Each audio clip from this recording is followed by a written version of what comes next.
Since 1983, FAME has helped business and education work for Maine. Contact the authority, the Finance Authority of Maine. You're watching Mainebiz Sunday, Maine's business news source. Each year, the Mainebiz editorial team sits down to sift through dozens of nominations and does its own searching for examples of business acumen and leadership. To tell us about the process and what it takes to be a business leader of the year, we have Mainebiz editor Carol Coultas here with us today. Welcome, Carol. Thank you, Alan. Thanks for coming. Again, we had you here last year Yes. for the Business Leadership of the Year Award to talk to us about the award and how the people are selected. And I know that you love coming and being on television. We were having that conversation. You hate that. Print journalists don't like that. But next time we're going to get Donna Broussard on. Okay. I mean, the publisher of Mainebiz, she can run, but she can't hide. We will have her on this show. All right. So we have another crop of Business Leader of the Year. Yes. And I want you to tell us about that. But first, tell us about the process. How are they selected, and what's the vetting process? Well, we solicit nominations for our Business Leaders of the Year through January. The end of January, we close the nominations, and we get them from an assortment of places. People will submit their coworkers. Industry leaders will submit other industry leaders, and a lot of people who are in trade associations and who know who the real top-notch business executives, who they are, they will make nominations. So we sift through those. I think we had about 75 this year, and we are looking for standouts in 3 categories. Okay. For the large company Business Leader of the Year, and that is someone with a workforce. They oversee 50 people or more. A small company Business Leader of the Year, and a nonprofit Business Leader of the Year. Okay. So once we make our final selections, or our finalists, we then begin a vetting process, and that can take a fair amount of time. We do try to make sure that we have covered all the bases when we're vetting someone for this recognition. So we are speaking to not only the nominee, the person who made the nomination, but also the nominees' peers in their industry and other people around the state who may work with them and have a good sense of how exceptional they may be. How many years has Mainebiz been? This is our 10th year. Wow, Yeah. that's great. Having trouble finding them? Are you still finding a good crop? No, yes, there hasn't been any dearth of nominations. Yeah, that's good. And another question I have is this year been any different? I mean, we're obviously hopefully coming out of the Great Recession. I mean, we actually are calling it that, and I think it is. Were you looking for something different this year in your business leaders because of the severe economic conditions that they had to operate in last year? Well, we thought about that. Yeah. But it turns out that I think you always have to gauge someone's performance in the context of the environment in which they operate.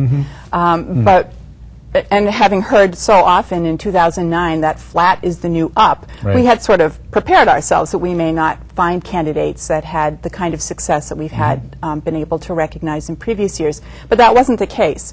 So there was a major milestone they were able to point to, even in that down year? Yes, Excellent. and I think that some of them were exceptional. And the challenging economy of 2009 actually made some of the achievements all the more remarkable. You know, when Michelle Hood is our large company Business Leader of the Year. So aside from all of the work that she did in that capacity in 2009, in terms of what she was able to accomplish doing collaborative work with other hospitals, overseeing a system with 8,000 employees.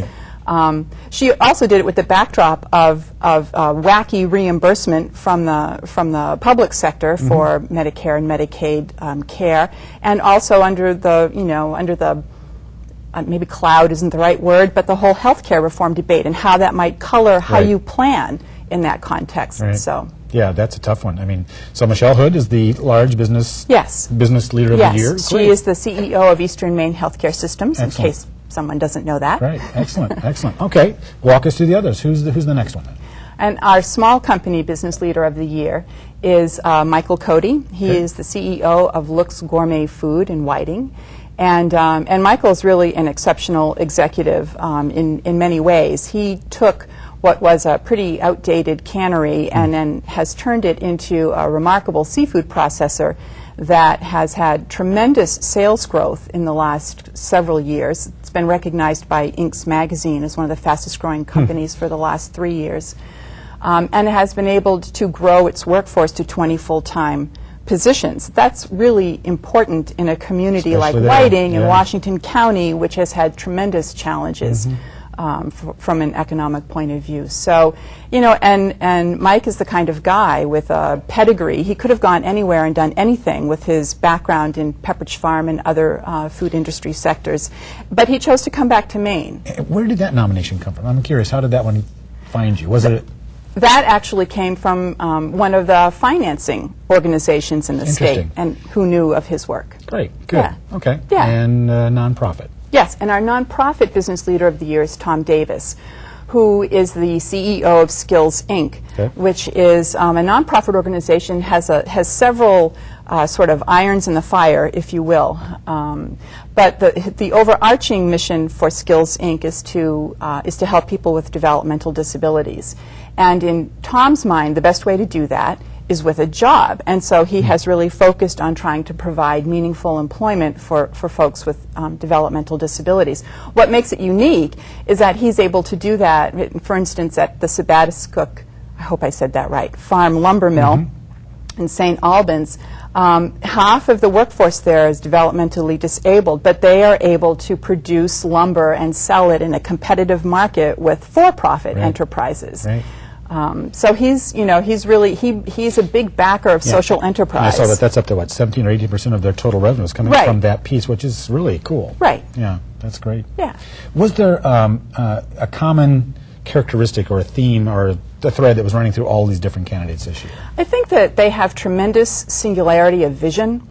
You know, they just weren't going to let anything get in their way, and that coupled with tenacity is great. You can see that in each one of them. Right. It was. I mean, you could understand how people would have been stopped at numerous obstacles, but they didn't let that get in their way. Excellent. Excellent. Sounds like we had a great crop of folks again. Good. Congratulations for doing that. And we're going to do the first interview. Michelle Hood is going to be here in the second half of this show, so we'll be talking with her, and then the others we'll have in the following weeks.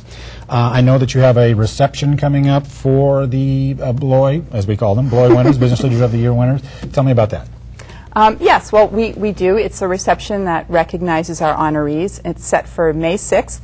At the Morgan Hill Event Center in Herman. It's sort of interesting that all of our Business Leaders of the Year are from north of Augusta, and so we wanted to have a reception that was easy for them to get to, and hopefully draw lots of folks from areas of the state that may have a more difficult time when we have a reception in the Portland area. Great, good. I'll be there. Good. Great. We look forward to it. Thanks again for coming. Thank you. Appreciate it. Stay with us. We'll be right back with Michelle Hood, CEO of Eastern Maine Healthcare Systems and this year's Business Leader of the Year in the large business category. Stick around. Mainebiz Sunday is brought to you by Bangor Savings Bank, where you can enjoy free ATMs worldwide.